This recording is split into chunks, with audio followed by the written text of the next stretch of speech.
Good morning and welcome to Maryland Today. My name is Jeff St. Pierre. Thanks for sharing some of your Sunday with us.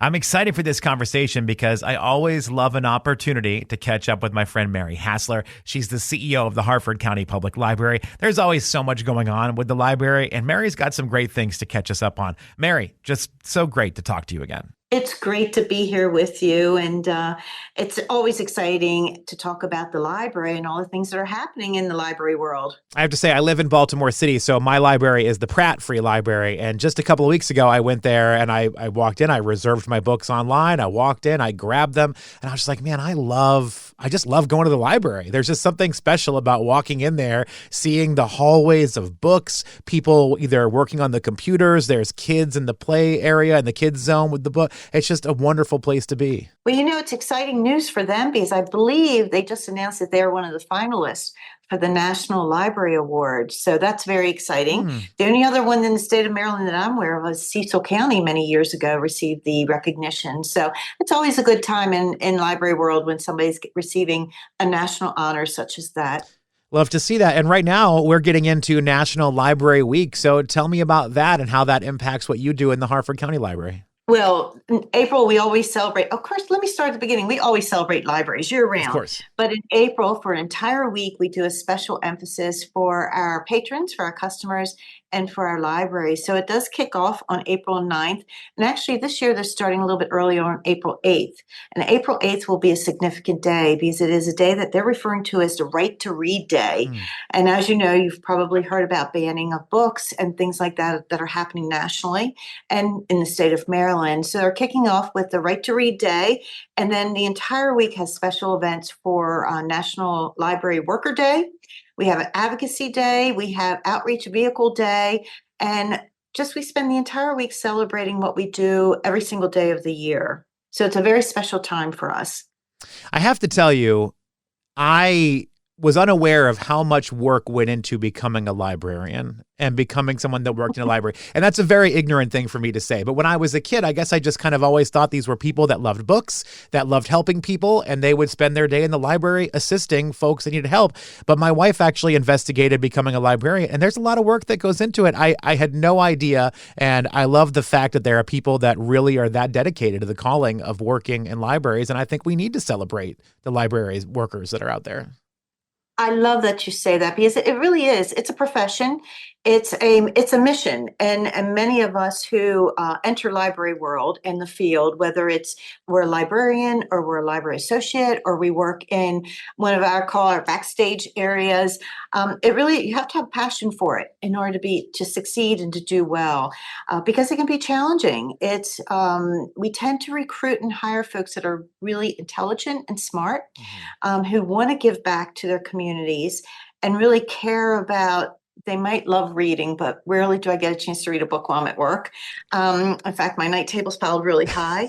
But it's all about giving back and changing those lives from the time that they're early, when they're in vitro, when they're coming, and then throughout all the different stages of their lives, of our customers' lives, and how we impact and provide that level playing field for everyone. Because we really could care less about where you went to school or who your parents were or anything like that. We welcome everyone. Now, I'm strict on behavior in Harford County. We are strict on behavior, but we welcome everyone. And, like you've heard my story before, I love books. I love to read. I had a small disability when I was younger, so I didn't speak until I was about 4 or 5.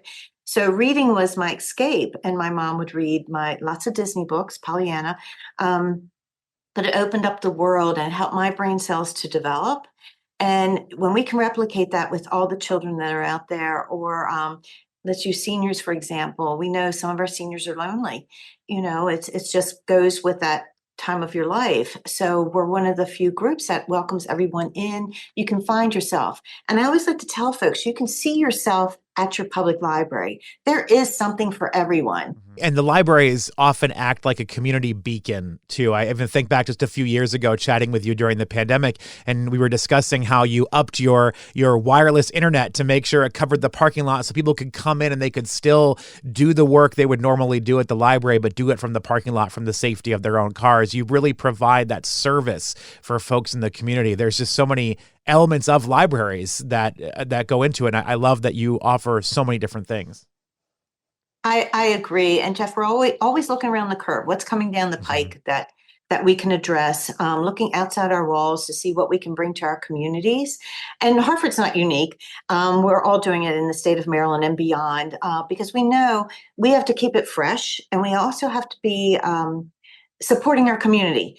And then what is important to you or to our friends and to our neighbors. And that's what it's all about, is developing resources and services that support whatever is going on in everybody's lives. You've heard me say this before. I always ask folks, I can talk about the library till I'm blue in the face, and I'll happily do so. And I get very excited about it, as you can tell. But I always want to know, what keeps you up at night? What are you worrying about tonight? Are you worrying about tuition for your kids? I just heard that 3 or 4 schools, it will be over 6 figures tuition. 6 figures? I mean, how does a normal middle class family pay for that? Or how do they even put funds away for that? What can we do to help with that? Or is it you've got a preschooler who, you got the note or the phone call from the principal, William's in detention again, and you're like, oh, what can we do as a library to help you? Do we beef up our story times? So we talk about behavior. Do we bring in experts that can help you navigate the whole tuition thing? Do we work with our financial organizations in the state to bring training and classes to everyone? So that's what we're all about.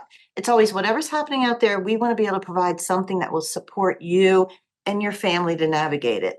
And you offer so many resources at the library, but a big way that you're able to do that is through other events that you host, and you raise some money to be able to pull off all these things. And one of these events is brand new this year, I believe. It's the Taste of Harford. Tell me more about Taste of Harford.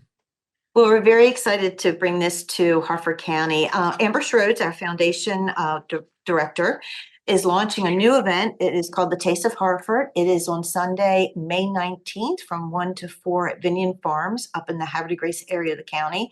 And it is a tribute to our ag community and our ag culture in Harford County.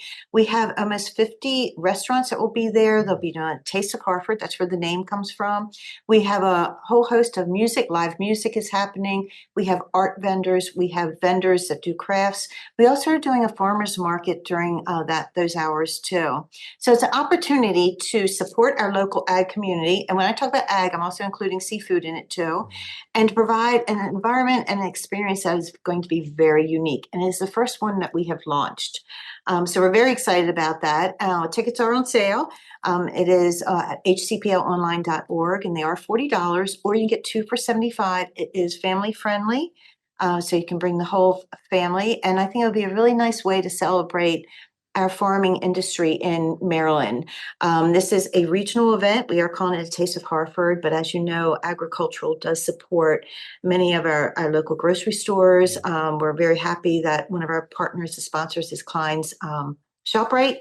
They're on board with it. And then we have many, many restaurants that will be there too. Mary, tell us more about the sponsors and the participating restaurants involved. Well, we have Klein's ShopRite of Maryland. Okay. We're always excited to have them, and I'll read some of them too because we have so many. I do not want to miss anyone here. We have Lib's Grill and Catering of Bel Air. We have The Local. We have Pairings Bistro, Crossroads Bistro, the Abbey Burger Bistro. Okay, I'm getting hungry as I'm reading this. Uncle Pat's Pizzeria, Market Street Brewery, Independent Brewing Company, Harford Vineyard, Fiore Winery and Distillery, Coffee, Bloom's Broom Dairy. Okay, that's a favorite of mine. I do love ice cream. I take after my grandma. Say Delicious Confections, Guest Family Farms, Granova Poultry, Highview Farms, Pondview Farms, Brad's Farm Market, Deer Meadow Farm, Fresh Source Farms, Daily Crisis Farm, Shar Hope Foundation, Hickory Chance Beef, Jones Family Farm, and Danny's Robin Hood Farm. And there's more. And if you can find the entire list on our website at hcplonline.org. What's this about a golden ticket I'm hearing about? Can you tell me more about that? We are doing a golden ticket, and this is a state initiative. And there's only a few throughout the state of Maryland at some of the cooking shows and competitions. Ours will be a little bit unique. We are focusing on blue catfish. So we're very excited about that because, we're trying to really eat up that blue catfish to save the Chesapeake Bay. So the participant that has the best blue catfish, what do they get with this golden ticket? What does this mean for them if they win? Well, they get to compete at the World Championships, and that is in Indianapolis. So it's a very exciting and it's a very nice honor for that particular restaurant too. That is pretty amazing. And you mentioned John Shields, Chef John Shields. I know you've been working with him a lot with your TV program that you've been working on. So tell me about that. Are you going to be filming any segments while you're there? We are. We're going to be doing a special edition of the show, and we'll be filming our interviews with some of the participants. We'll be interviewing our restaurants, of course, and our folks who are doing the cooking, but also to get a flavor of what's going on. And we will be featuring the blue catfish. Of course you will. Of course you will. Mary, we've mentioned it before, but just because we've been talking about a lot here, where can people go to find more information about this event and get some tickets? Go to hcplonline.org. It's the Harford County Public Library's website, and all the information I think you will need to know will be there. There's going to be lots of eating. You mentioned a farmer's market. What else is going on during this event? Well, we're going to have live music. Okay. I don't know the names of the musicians yet.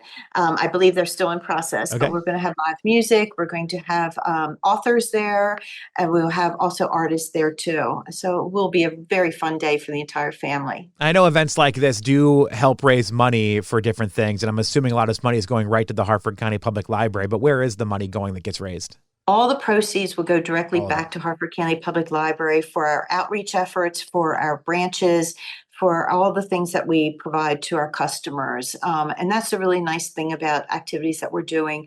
All the net profits go directly back to our public. You mentioned branches, and I meant to ask you this earlier. How many branches are there of the Harford County Public Library?